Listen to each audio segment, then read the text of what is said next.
പക്ഷേ എൻ്റെ സ്ഥാനത്ത് വേറെ ഒരാളാണെങ്കിൽ അവരങ്ങനെ ചെയ്യില്ല. പക്ഷേ അവർക്ക് പറ്റൂല. കാരണം എന്നെ കണ്ടപ്പോൾ പിന്നെ എന്താണ് ഭംഗിയില്ല എന്നുള്ള ഒരു രീതിയിൽ, അതുകൊണ്ടായിരിക്കാം ഇവർ ഇത്രത്തോളം എന്നെ അത് ചെയ്തത്. എൻ്റെ അമ്മയ്ക്ക് സംഭവിച്ചല്ല ഇനി ആർക്കും സംഭവിക്കാൻ പാടില്ല.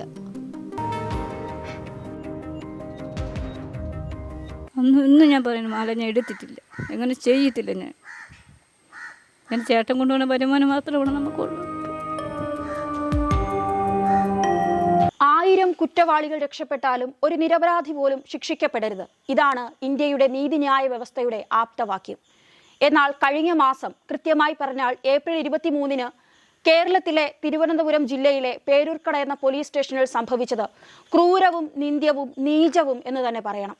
വെറും ഒരു 39-കാരിയെ ചെയ്യാത്ത കുറ്റത്തിന് വിവസ്ത്രയാക്കി നിർത്തുക, ജാതി അധിക്ഷേപം നടത്തുക, അസഭ്യം വിളിക്കുക തുടങ്ങി മാനസികമായും ശാരീരികമായും നടത്തിയ പീഡനങ്ങൾ അതിരില്ലാത്തതാണ്.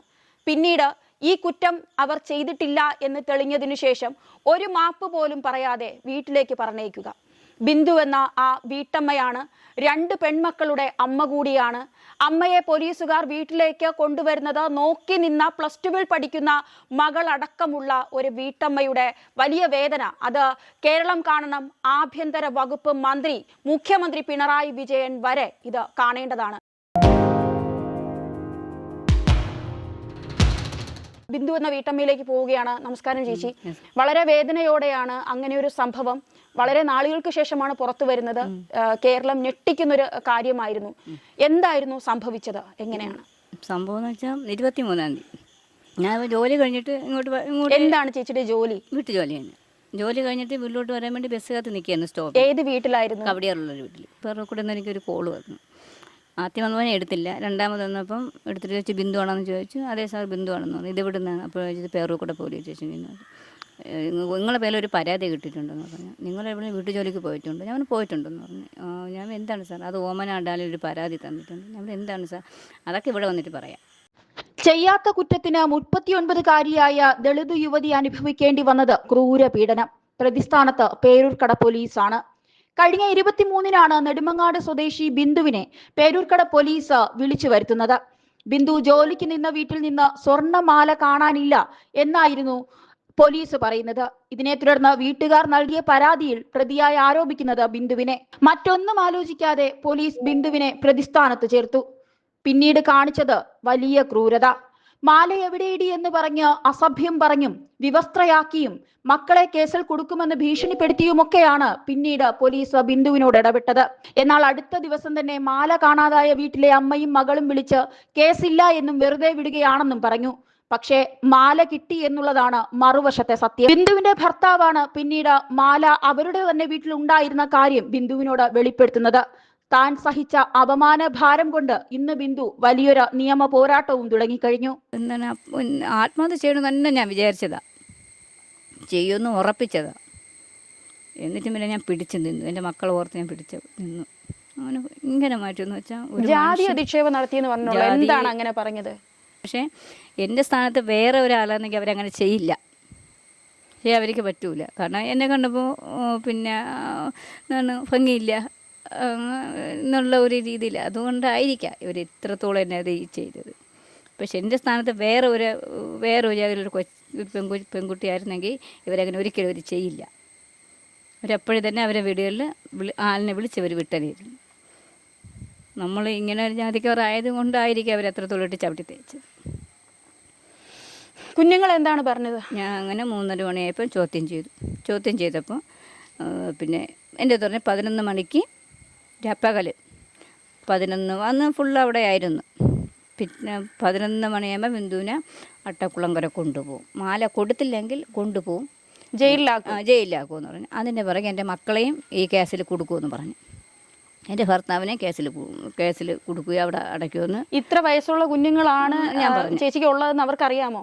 ഞാൻ പറഞ്ഞു. എന്നിട്ടും പറഞ്ഞു കുഞ്ഞുങ്ങളെ കേസിൽ കൊടുക്കുമെന്ന് തീർച്ചയായും പറഞ്ഞത്. 17ഉം 15ഉം വയസ്സായ മക്കളാണെന്ന് പറഞ്ഞു. അത് അവിടെ ജീവിക്കാനൊക്കെ നല്ല സുഖമാണ്, നിൻ്റെ മക്കൾക്ക് അവിടെ ജീവിക്കാനൊക്കെ സുഖമാണ് ഇങ്ങനെ പറഞ്ഞു. അങ്ങനെ പറഞ്ഞു അവിടെ ജീവിക്കാൻ. ഏത് പോലീസുകാരനാണ് അങ്ങനെ പറഞ്ഞത്? പ്രസന്നൻ എന്ന് പറയണം. പ്രസന്നൻ എന്ന പേരൂർക്കട സ്റ്റേഷനിലെ പോലീസ് ഓഫീസർ പറഞ്ഞത് 17 വയസ്സുള്ള നിന്റെ മക്കൾക്ക്, പെൺകുട്ടികൾക്ക് ജയിലിൽ ജീവിക്കാൻ നല്ല സുഖമാണ്, അതുകൊണ്ട് കള്ളക്കേസിൽ കൊടുക്കുമെന്ന് പറഞ്ഞല്ലേ. എന്നെ കൊണ്ടുപോയി എൻ്റെ പിറകെ നിൻ്റെ മക്കളെയും അങ്ങ് ആക്കിത്തരാം, എൻ്റെ ഭർത്താവിനെയും അങ്ങ് ആക്കിത്തരാം. അപ്പോൾ നമുക്കെല്ലാവർക്കും അവിടെ ആകുമ്പോൾ സുഖമായിട്ട് അവിടെ ജീവിക്കാം. അല്ലെങ്കിൽ നീ ഈ ശിക്ഷ കഴിഞ്ഞ് വെളിയിലിറങ്ങുമ്പോൾ എന്നെ സമൂഹം അംഗീകരിക്കില്ല, എൻ്റെ ഭർത്താവ് എന്നെ അംഗീകരിക്കില്ല, എൻ്റെ മക്കൾ എന്നെ അംഗീകരിക്കില്ല എന്നൊക്കെ പറഞ്ഞത്. ഈ ചെയ്യാത്ത കുറ്റത്തിനൊക്കെ കേൾക്കേണ്ടി വന്നത്. എന്നിട്ട് എന്താണ് അതിന് ശേഷം എന്താണ് സംഭവിച്ചത്? ഉറങ്ങാനും സമ്മതിച്ചില്ല. ഭയങ്കരമായിട്ടുള്ളതെന്ന് വെച്ചാൽ ഉറങ്ങാനും സമ്മതിച്ചില്ല, അവിടെ ഇരിക്കാൻ സമ്മതിച്ചില്ല. എപ്പോഴും ഇങ്ങനെ ചോദ്യം ചെയ്തുകൊണ്ടേയിരുന്നു. വെള്ളം ചോദിച്ചിട്ട് തന്നില്ല? വെള്ളം ഞാൻ ചോദിച്ചില്ല. ചോദിച്ചെങ്കിൽ എനിക്ക് തരില്ല എന്നുള്ളത് എനിക്ക് ഉറപ്പാണ്. ആഹാരം കൂടി എനിക്ക് മാറ്റി തന്നിട്ടില്ല. അന്ന് ആ ഉച്ചയ്ക്ക് അവിടെ നിന്ന് കഴിച്ചതാണ്. പിന്നെ ഞാൻ പിറ്റേന്ന് ചേട്ടൻ എനിക്ക് വന്നാണ് ചോറ് കടയിൽ കൊണ്ടുപോയി ചോറ് മാറ്റിട്ടൊന്നും എനിക്ക് കഴിക്കാനൊന്നും പറ്റാത്ത ഒരു അവസ്ഥയാണ്. ഒരു പല്ലൂടി തേച്ചിട്ടില്ല, മുഖം പോലും കഴുകിയിട്ടില്ല, അങ്ങനെയൊന്നും അവർ സമ്മതിച്ചിട്ടില്ല. ഉറക്കത്തിൽ നിന്ന് എണിച്ച് ആ കസേരയിൽ മറ്റ് ആവശ്യങ്ങൾക്ക്, അതായത് ബാത്റൂമിൽ പോകാനോ അങ്ങനെ ഒന്നും അനുവദിച്ചില്ല. ഇല്ല. അത്രയും മണിക്കൂറുകൾ അവിടെ അങ്ങനെ മൂത്രം പോലും ഒഴിക്കാൻ വിട്ടില്ല? ഇല്ല. ചോദിച്ചോ, ആവശ്യപ്പെട്ടോ? എനിക്ക് ഞാനൊരു ചോദിച്ചില്ല, ഞാൻ അവിടെ തന്നെ അങ്ങ് ഇരുന്നു. എന്നുവെച്ചാൽ എങ്ങോട്ടും പോകാനുള്ള ആഹാരമൊന്നും കഴിക്കില്ലല്ലോ. അപ്പോൾ മാനസികമായി അങ്ങ് തകർന്ന് എന്തൊരു ചെയ്യണമെന്നുള്ള ഒരു എനിക്ക് അറിയില്ല. ഇതിനകത്തായിപ്പോയില്ല, എന്ത് ചെയ്യും, നമ്മൾ ചെയ്യാത്തൊരു കുറ്റത്തിന് ഇത്രയും ഒരു അങ്ങനെ കരഞ്ഞിട്ട് ഞാൻ അവിടെ ഇരുന്നു. അവിടെ ഇരുന്ന സമയത്താണ് ഈ ഡാനിയലും മകളും വരുന്നത്, ഓമന ഡാനിയലും മകളും വരുന്നത്. പിറ്റേന്ന് വന്നിട്ട് ചോദിച്ച് വന്നിട്ട് എന്നെ നോക്കിയിട്ട് അങ്ങ് കയറി SIയുടെ റൂമിൽ അങ്ങ് കയറി അങ്ങ് പോയി.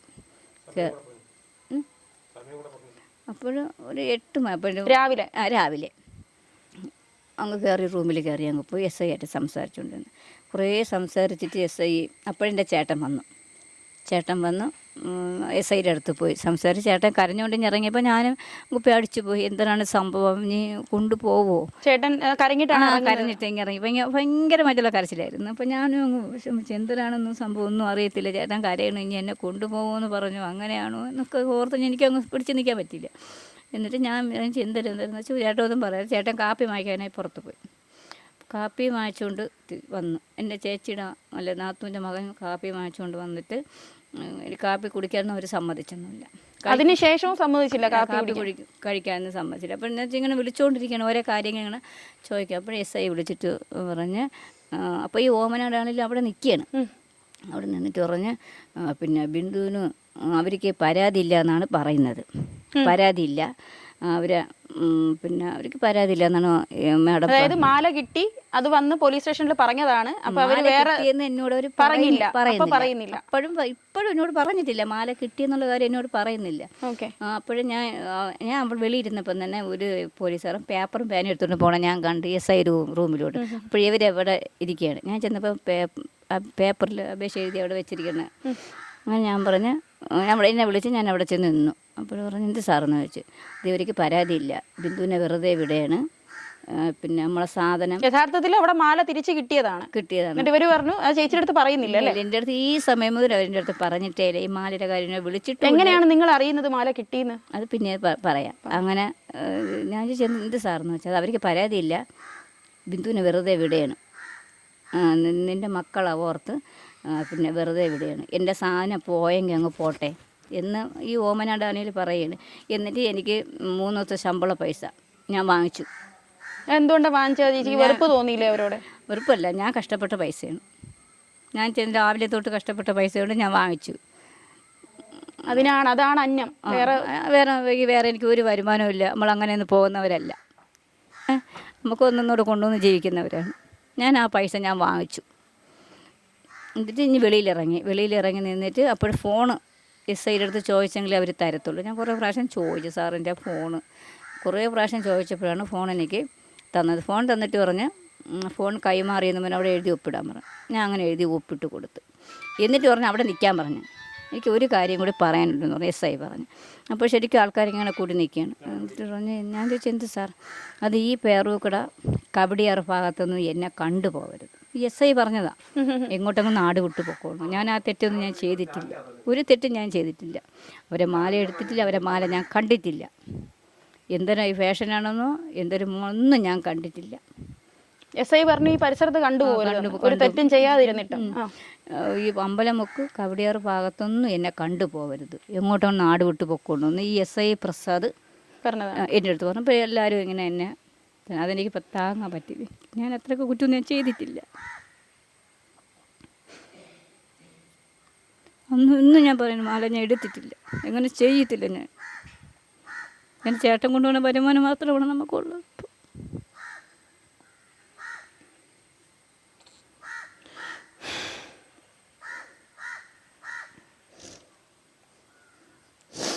എന്നിട്ട് എങ്ങനെയാണ് ചേച്ചി അറിയുന്നത് മാല കിട്ടിയ? പിന്നെ ഇനി വെളിയിൽ ഇറങ്ങിയപ്പോൾ ഞാൻ അറിഞ്ഞത്. ചേട്ടനോട് പറഞ്ഞത് അവർക്ക് മാല കിട്ടി.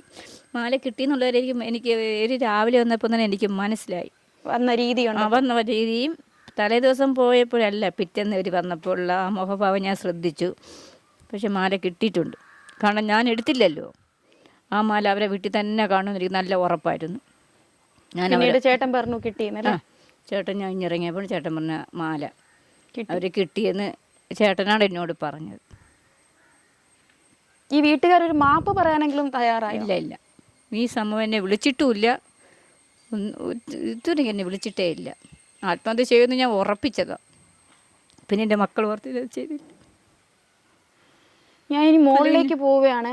പ്രവീണ, വളരെ വിഷമകരമായൊരു സാഹചര്യമാണ്. ഒരിക്കലും മോളോട് സത്യത്തിൽ ഞങ്ങളൊക്കെ ഈ സമൂഹം മാപ്പ് പറയണം. കാരണം ചെയ്യാത്ത ഒരു തെറ്റിന് അമ്മയ്ക്ക് നേരിടേണ്ടി വന്നത് മോള് വീട്ടിൽ ഒരു ദിവസത്തെയെങ്കിലും അനുഭവിച്ചൊരു നാണക്കേടുണ്ട് അല്ലേ? എന്താണ് മോൾക്ക് എന്താണ് തോന്നുന്നത് ഇതിനെക്കുറിച്ച്? എൻ്റെ അമ്മയ്ക്ക് സംഭവിച്ചല്ല ഇനി ആർക്കും സംഭവിക്കാൻ പാടില്ല. കരയണ്ട മോളെ. ഒരു +2 പഠിക്കുന്ന ഒരു മകളാണ്, അത്രത്തോളം പക്വത എത്തിയ ഒരു മകളാണ്. 17 വയസ്സാണ്, അടുത്ത വർഷം 18ാമത്തെ വയസ്സാണ്. നമ്മുടെ നാട്ടിൽ ഇനി ഒരു വോട്ട് ചെയ്യേണ്ട ഒരു പെൺകുട്ടിയാണ്. നീതിന്യായ വ്യവസ്ഥയോട് അല്ലെങ്കിൽ പോലീസിനോടൊക്കെ വിശ്വാസം ഉണ്ടായിരിക്കേണ്ട ഒരു പെൺകുട്ടിയാണ്. പക്ഷേ ഇന്ന് അമ്മയുടെ ദുരവസ്ഥയിൽ മകളെന്ന് പറയുന്നതിനപ്പുറത്തേക്ക് ഇന്ന് നിരപരാധിയാണെന്ന് ഒരു പക്ഷേ അറിഞ്ഞില്ലായിരുന്നെങ്കിൽ, കണ്ടെത്തിയില്ലായിരുന്നെങ്കിൽ എന്തായിരിക്കും സംഭവിക്കുക? ചെയ്യാത്ത കുറ്റത്തിന് ഒരു കുടുംബം തന്നെ നശിച്ചു പോകുന്നൊരവസ്ഥ. മോള് പറയാം, ആ ദിവസം എന്താണ് സംഭവിച്ചത്, എങ്ങനെയാണ്? അമ്മേനെ വിളിച്ചായിരുന്നു, പക്ഷെ ഫോൺ എടുത്തില്ലായിരുന്നു. കുറേ പ്രാവശ്യം വിളിച്ചിട്ടും കിട്ടിയില്ല. പിന്നെ അച്ഛനും ചേട്ടന്മാരൊക്കെ പോയി നോക്കി. പിന്നെ ഒരു 8-8:30 ആയപ്പോൾ ആൾക്കാർ വന്നു. പക്ഷെ ഞാൻ ചേച്ചി അമ്മയെ കൊണ്ടുവന്നതായിരിക്കുമെന്ന് പിന്നീടാണ് അറിഞ്ഞത്. പോലീസാണ് വീട്ടിലേക്ക് കയറി വരുന്നത്. മോള് വീട്ടിലുണ്ടായിരുന്നു? അല്ല, ഞങ്ങള് മോള് വല്യമ്മയുടെ വീട്ടിലാണ് ഇരിക്കുന്നത്. അമ്മ വരുമ്പോഴേക്കും താഴെ ഇറങ്ങിയുള്ളൂ. ഓക്കെ. അപ്പം ഇവിടെ വന്നപ്പോഴാണ് അറിഞ്ഞത്. പക്ഷെ ഒരു പോലീസ് വേഷത്തിലൊന്നും അല്ല. ഒരു പോലീസ് ആകുമ്പോൾ ഒരു പോലീസ് വേഷത്തിലാണ് വരേണ്ടത്. അവരങ്ങനെ പോലീസുകാരോട് പറഞ്ഞ് എൻ്റെ അമ്മ അങ്ങനെ എടുക്കൂല, ഞങ്ങൾക്ക് അങ്ങനെ എടുക്കേണ്ട ആവശ്യമില്ല. അങ്ങനെ എടുക്കേണ്ട ആവശ്യമില്ല. അപ്പൊ എന്തായിരുന്നു അവരുടെ തിരിച്ചുള്ള മറുപടി? അവര് ഒന്നും പറഞ്ഞൊന്നുമില്ല, കൈ വെച്ച് ഇങ്ങനെ കാണിക്കാലോ, ഒരു കാര്യം പറഞ്ഞൊന്നുമില്ല. പിന്നീട് അമ്മേനെ കൊണ്ടുപോവുകയാണ് ചെയ്തത്. അപ്പം ഇവിടെ എല്ലാവരും ആൾ കൂടിയൊക്കെ ചെയ്തായിരുന്നു. അവരുടെ ഫ്രണ്ടിൽ മോള് നാണം കെട്ടോ? ആ ഒരു തരത്തിലോട്ട് അപമാനിക്കുന്ന തരത്തിലോട്ട് എത്തിയോ അത്? പിന്നെ അങ്ങനെ പിന്നെ ആളുകൾ എന്തെങ്കിലും കളിയാക്കുകയോ പരിഹസിക്കുകയോ ചെയ്തു? ഒന്നും പറഞ്ഞൊന്നുമില്ല. അവർക്കറിയാം അമ്മ അത് ചെയ്യില്ല എന്നല്ലേ? ഇവിടെ ഉള്ളവർക്കൊക്കെ അമ്മേനെ അറിയാം. അമ്മ ജോലിക്കണോണ്ട് ഇവിടെ ഉള്ളവർക്കൊക്കെ അറിയാം മോൻ ചെയ്യില്ല എന്ന്. പിന്നെ അമ്മ വിചാരിച്ച് എടുത്തിട്ടില്ലല്ല, അന്ന് തന്നെ വരുമെന്നൊക്കെ വിചാരിച്ച്. പക്ഷെ ഒന്നും വന്നില്ല. അപ്പൊ എന്ത് പേടിച്ചോ? പിന്നെ ചേട്ടന്മാരൊക്കെ സമാധാനിപ്പിച്ചായിരുന്നു. മോൾക്ക് ഈ നമ്മുടെ നാട്ടിലെ പോലീസിനോടുള്ള ഒരു വിശ്വാസ്യത എങ്ങനെയാണ് ഇതുവരെ ഉണ്ടായതും ഈ സംഭവത്തിന് ശേഷവും എങ്ങനെയാണ്? പോലീസുകാർ നമ്മളെ സംരക്ഷണത്തിന് വേണ്ടിയാണ് ഇരിക്കുന്നത്. അപ്പോൾ അവർ നമ്മളെ കാര്യത്തിലും കൂടെ ഇരിക്കുന്നതാണ്. ഇതുവരെ ഉണ്ടായിരുന്നു, ഇതുവരെ വിശ്വാസം ഉണ്ടായിരുന്നു. ഇപ്പം ഇത് നടന്ന ശേഷം എനിക്ക് പോലീസുകാരെ വിശ്വാസം. മോൾക്ക് എന്ത് തോന്നി? എന്ത് ചെയ്യണമായിരുന്നു പോലീസിന്റെ ഭാഗത്തുനിന്ന് എന്തായിരുന്നു വേണ്ടിയിരുന്നത്? ആദ്യം അത് അന്വേഷിക്കണമായിരുന്നു. ആദ്യം അത് അന്വേഷിച്ച് കണ്ടെത്തണമായിരുന്നു. അതിനുശേഷം എഫ്ഐആറിന്റെ കാര്യങ്ങളൊക്കെ നോക്കാനുള്ളായിരുന്നു. പക്ഷെ ഇവരത് ചെയ്തില്ല.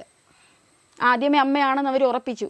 അമ്മയാണെന്ന് ഉറപ്പിച്ചു. എന്തുകൊണ്ടായിരിക്കും അങ്ങനെ ഒരു ഇത് പോലീസിന്റെ ഭാഗത്തു നിന്ന് ഉണ്ടാകാൻ കാരണം? അമ്മ പറഞ്ഞതുപോലെ ജാതീയമായ ഒരു അധിക്ഷേപമായിരുന്നോ അവിടെ നിന്ന് നേരിടേണ്ടി വന്നത്? തന്നെ. എന്തുകൊണ്ടാണ് മോൾ അങ്ങനെ പറയുന്നത്? നമ്മളിപ്പോ എന്ന് വെച്ചാൽ ഇപ്പൊ അങ്ങനെ പറയാ അനുഭവിച്ചിട്ടുണ്ട്. ഇനി ഇതുപോലെ ആർക്കും സംഭവിക്കാൻ പാടില്ല. ഈ പോലീസുകാർക്ക് നല്ലൊരു ശിക്ഷ വാങ്ങിച്ചു കൊടുക്കണം ഞാൻ പറയണം. ഇനി ആർക്കും സംഭവിക്കാൻ പാടില്ല ഇതുപോലെ ആർക്കും. ഈ മോൾ എന്താണ് ഇനി എന്താണ് അങ്ങോട്ട് പഠിക്കാനായിട്ട് ആഗ്രഹിക്കുന്നത്? എന്താണ്? BSc നഴ്സിംഗിന് പഠിക്കാൻ പോകണം. BSc നഴ്സിംഗ് ആണ് മോൾ ആഗ്രഹിക്കുന്നത്. ഇത് കേട്ടതിന് ശേഷം മറ്റെന്തെങ്കിലും ചിന്ത മനസ്സിലേക്ക് വന്നോ? ഒരു അനീതി കുടുംബത്തിലോട്ട് കയറി വന്നപ്പോൾ പെട്ടെന്ന് IAS ഒക്കെ എടുക്കണമെന്ന് തോന്നി. IAS എടുക്കണമെന്ന് തോന്നി. എന്തുകൊണ്ടാണ് ഇതുപോലുള്ള ആൾക്കാരെ നല്ലൊരു ഇത് കൊടുക്കാൻ വേണ്ടി അങ്ങനെ തോന്നി അല്ലേ? പ്രത്യേകിച്ച് ഇങ്ങനെ അറിഞ്ഞപ്പോ തന്നെ പോലീസുകാർക്ക് നല്ലൊരു പണി തന്നെ കൊടുക്കണമെന്ന് എനിക്ക് തോന്നിയിട്ടുണ്ട്. നമ്മുടെ മാതാപിതാക്കൾ നമ്മളോട് സത്യസന്ധമായി മാത്രം ജീവിക്കുക, അല്ലെ, മറ്റൊന്നും കാണിക്കരുത് എന്നൊക്കെ നന്മ മാത്രം പറഞ്ഞു തന്നാണ് നമ്മളെ വളർത്താറ്. പക്ഷെ അതിനപ്പുറത്തേക്ക് നമ്മുടെ അമ്മയെ തന്നെ, അല്ലെ, പെറ്റ അമ്മയെ തന്നെ ഈ തരത്തിലോട്ട് അവരൊന്ന് ആരോപിക്കുമ്പോൾ നമുക്കറിയാം അമ്മ ഒരിക്കലും ചെയ്യില്ലെന്ന്. ആ സമയത്ത് ഉണ്ടായ ഒരു മാനസികാവസ്ഥ എന്താണ്? എൻ്റെ അമ്മ എനിക്കറിയാം, അമ്മ ജോലിക്കുള്ളതുകൊണ്ട് ഓരോരുത്തർ സാധനം എടുക്കൂല. പിന്നെ അച്ഛനും ജോലിക്കുമാണ്, നമ്മളിങ്ങനെ തന്നെ ജീവിച്ചോണ്ടിരുന്ന. പിന്നെ പെട്ടെന്ന് ഇങ്ങനെയൊക്കെ കേട്ടപ്പോൾ നിങ്ങളുടെ ദാരിദ്ര്യാവസ്ഥയിലും നിങ്ങൾ സന്തോഷത്തോടെ ആയിരുന്നു ജീവിച്ചത്? സന്തോഷത്തോടെ തന്നെ. പക്ഷെ ഇതറിഞ്ഞപ്പോൾ ഇതിന് ശേഷമാണ് ഇങ്ങനെയൊക്കെ ഈ പോലീസുകാരനെ ഇങ്ങനെ സംഭവിച്ചത്. ഒരിക്കലും ഉണ്ടാകാൻ പാടില്ലാത്ത ഒരു കാര്യം, അത് ഒരിക്കലും ചെയ്യാൻ പാടില്ലാത്ത കാര്യമാണത്, അതൊരു സ്ത്രീയോട്. ആ വീട്ടുകാരോട് എന്തെങ്കിലും അമർഷം തോന്നിയോ? ആ വീട്ടുകാരെ വിളിക്കുകയോ ഒന്നും ചെയ്തിട്ടില്ല എന്ന് പറയുന്നു. ഇതുവരെ വിളിച്ചിട്ടില്ല. അവർക്ക് അതിനൊരു ബാധ്യത ഉണ്ടാകേണ്ടതായിരുന്നു അല്ലേ? എന്ന് വെച്ചാൽ ഇത്ര 3 ദിവസം വീട്ടിൽ ജോലിക്ക് പോയതാണ്, ആ ഒരു നന്ദി വരെ കാണിച്ചിട്ടില്ല. പ്രവീണയ്ക്ക് ഒരു അനിയത്തി കൂടെയാണുള്ളത് അല്ലേ? ഒരു പെങ്ങള് കൂടെയുണ്ട്. മോള് എത്രയിലാ പഠിക്കുന്നത്? മോക്ക് 15 വയസ്സാണ് അനിയത്തിക്ക്. അത് എത്രയിലാ പഠിക്കുന്നത് മോള്? ഇനി അടുത്ത 10ാം ക്ലാസ്സിലാണ്. അതായത് ബിന്ദുവും ഭർത്താവും ഈ 2 കുഞ്ഞുങ്ങളുമായി അവരുടെ ദാരിദ്ര്യാവസ്ഥയിലായിരുന്നു. അവരുടെ വീട് പഞ്ചായത്ത് വെച്ചു കൊടുത്തൊരു വീടാണ്. ഈ വഴിയൊക്കെ കണ്ടാലറിയാം വളരെ ശോചനീയമായൊരവസ്ഥയിൽ എങ്ങനെയോ ജീവിക്കുന്ന ഒരു കുടുംബമാണ്. ഒപ്പം തന്നെ SC/ST വിഭാഗത്തിൽ പെടുന്നത് എന്ന് നമ്മൾ പറയാൻ കാരണം അത് മാനുഷികമായി നമുക്കത് പറയേണ്ടതോ അതിനെ ഇവിടെ മെൻഷൻ ചെയ്യേണ്ട കാര്യം പോലുമില്ല. പക്ഷേ ബിന്ദു എന്ന ആ വീട്ടമ്മ പറഞ്ഞൊരു കാര്യമുണ്ട്, ഞാൻ ഈ ജാതിയിൽപ്പെട്ടതായത് കൊണ്ടാണ് എന്നോട് അവരങ്ങനെ ചെയ്തത്. അതാണ് ഏറ്റവും മനുഷ്യത്വരഹിതമായൊരു കാര്യം. പേരൂർക്കട പോലീസ് സ്റ്റേഷനിലെ SI അതും ചെയ്യാത്ത കുറ്റത്തിന് ഒരു വീട്ടമ്മയെ എത്രത്തോളം അവഹേളിക്കാമോ, എത്രത്തോളം പീഡിപ്പിക്കാമോ, എത്രത്തോളം മനുഷ്യത്വരഹിതമായി പെരുമാറാമോ അത്രത്തിലൊക്കെ ഉപദ്രവിച്ചതിന് ശേഷം ആ മാല കിട്ടിയതിന് ശേഷവും പറയുന്നത് ഈ പരിസരത്ത് കണ്ടുപോകരുത്. ഒരു കൊലപ്പുള്ളിയോട് അല്ലെങ്കിൽ ഗുണ്ടകളോട് നമ്മൾ തിട്ടൂരം കെട്ടാറുണ്ട്, ആ പോലീസിന്റെ കാപ്പ ചുമത്തി നാട് കടത്താറുണ്ട്. അതുപോലെയാണ് ഒരു തെറ്റും ചെയ്യാത്ത വീട്ടുജോലി എടുത്ത് മക്കളെ നോക്കുന്ന വെറും പാവത്തിൽ പാവമായ ഒരു വീട്ടമ്മയോട് നമ്മുടെ പേരൂർക്കടയിലെ SI പറയുന്നത്. സത്യത്തിൽ നീതിന്യായ വ്യവസ്ഥയ്ക്ക് പോലും അപമാനിതമായ ഒരു സംഭവമാണ്. ഇതിനു മുമ്പ് പല സംഭവങ്ങൾ ഇത്തരത്തിലൊക്കെ പോലീസിന്റെ ഭാഗത്തു നിന്ന് ഉണ്ടായിട്ടുണ്ട്. പുതിയ DGP ചാർജ് എടുത്തപ്പോഴും പറഞ്ഞ ഒരേ ഒരു കാര്യമാണ്, പോലീസ് ജനങ്ങളുടെ കാവൽക്കാരായിരിക്കണം, സുഹൃത്തുക്കളായിരിക്കണം. കൊലപ്പുള്ളി പോലീസ് സ്റ്റേഷനിൽ വന്നാൽ പോലും കൃത്യമായി അവർക്ക് ലഭിക്കേണ്ട ചില അവകാശങ്ങളുണ്ട്. ആദ്യം അവർ കുറ്റം ചെയ്തിട്ടുണ്ടോ ഇല്ലയോ എന്ന് പോലും അറിയുന്നതിന് മുൻപാണ് FIR ഇടുകയും ആ ഒരു ഒരു വീട്ടമ്മയ്ക്കെതിരെ എടുത്ത് അതിക്രൂരമായ നടപടികൾ ആരംഭിച്ചു. എന്തായാലും ഈ ഒരു കുടുംബത്തോടൊപ്പം ഉള്ള ഒരു അമർഷം സമൂഹത്തിന്റെ ഭാഗത്ത് നിന്ന് നമ്മളും രേഖപ്പെടുത്തുകയാണ്. ഇതുമായി ബന്ധപ്പെട്ട കേസ് തുടങ്ങിയല്ലോ, അല്ലെ, കൊടുത്തല്ലോ. ആർക്കൊക്കെ എതിരാണ് കേസ് കൊടുത്തിരിക്കുന്നത്? പട്ടികജാതി കമ്മീഷൻ ഓഫീസർ കൊടുത്തു. ആർക്കൊക്കെ എതിരെയാണ്? പേരൂർക്കട പോലീസിനും ആ വീട്ടുകാർക്കെതിരെ കൊടുത്തിട്ടുണ്ടോ? മാനനഷ്ട കേസ് കൊടുത്തിട്ടുണ്ടോ? കൊടുത്തിട്ടുണ്ട്. വേറെ എവിടേക്കാണ്? പട്ടികജാതി പിന്നെ DGPക്ക് കേസ് കൊടുത്തു. അവിടെ നിന്ന് എന്തെങ്കിലുമൊക്കെ വന്നോ, മറുപടി വന്നോ? ഇവിടെ നിന്ന് പട്ടികജാതി കമ്മീഷൻ ഓഫീസിൽ നിന്ന് പരാതി വന്നു. ഞങ്ങൾ പോയി DGPയുടെ ഓഫീസിൽ നിന്ന് വിളിച്ചിരുന്നോ?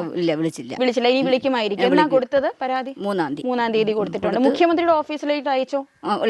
മുഖ്യമന്ത്രിയുടെ ഓഫീസിലോട്ടും അയച്ചിട്ടുണ്ട് പരാതി. നേരിട്ട് കൊടുത്തു. തീർച്ചയായും. അപ്പൊ മുഖ്യമന്ത്രി ഇതുമായി ബന്ധപ്പെട്ട ഒരു ഇടപെടൽ നടത്തുമെന്ന് തന്നെ വിശ്വസിക്കുന്നു. ഇതുപോലുള്ള പോലീസ് ഓഫീസർമാർക്ക് കൃത്യമായ ശിക്ഷ നൽകണം. പ്രത്യേകിച്ച് ഇതുപോലെയുള്ള കുഞ്ഞുങ്ങളുടെ മനസ്സിൽ ഒരു സിസ്റ്റത്തോടുള്ള വിശ്വാസം തന്നെ നഷ്ടപ്പെട്ടിരിക്കുന്ന തരത്തിലാണ് അവർ പ്രതികരിക്കുന്നത്. ആ തരത്തിലോട്ടൊന്നും എത്തരുതെന്നുള്ളതാണ്. എന്തായാലും ഈ വീട്ടമ്മ വലിയൊരു ഇതിനെ അതിജീവിച്ചു അല്ലേ? ഒരു വലിയൊരു കാര്യത്തെ അതിജീവിച്ചു. സത്യം നമ്മളോടൊപ്പം ഉണ്ട്. അതുകൊണ്ടാണ് ഇത് എല്ലാം തെളിഞ്ഞ് ഇങ്ങനെ വന്നത്. ഇപ്പോൾ നാട്ടുകാർക്ക് എല്ലാവർക്കും നല്ല സ്നേഹമാണോ? ആരും ഒന്നും പറയുന്നില്ല. അവർക്കെല്ലാവർക്കും ആദ്യം ഉണ്ടായിരുന്ന എല്ലാവർക്കും മനസ്സിലായി. എല്ലാവർക്കും മനസ്സിലായി. അറിയാം. ഞാൻ രാവിലെ 7 മണിക്കാണ് പോകുന്നത്. ചിലപ്പം 6-6:30 മണിയാവും. അതിൽ കൂടുതൽ പിന്നെ ചിലപ്പം താമസിക്കണമെങ്കിൽ ചേട്ടൻ വരും വിളിക്കാൻ. ഞാൻ വിളിച്ച് പറയുമ്പോൾ ഏറെ വന്ന് നിൽക്കും, എന്നെ കൂട്ടിക്കൊണ്ടുവരും. അങ്ങനെ ഒരുപാട് താമസിക്കില്ല. ബസ്സിൻ്റെ ഇതുപോലെ ഇരിക്കും. ബസ് ചിലപ്പം കിട്ടിയില്ലെങ്കിൽ എവിടെ ഇറങ്ങി ഓട്ടോ വിളിച്ച് വരുമ്പോൾ ഞാൻ വിളിച്ച് ഇനിയും ചേച്ചി വീട്ടു ജോലിക്ക് തന്നെയാണോ പോകുന്നത്? ഇനിയും ജോലിക്ക് തന്നെയാണ് പോകുന്നത്. എല്ലാ വീട്ടുകാരും അറിഞ്ഞിട്ടുണ്ടാകുമല്ലോ ഇങ്ങനെ ഒരു സംഭവം. അവരെന്താണ് അവരുടെ ഭാഗത്ത്?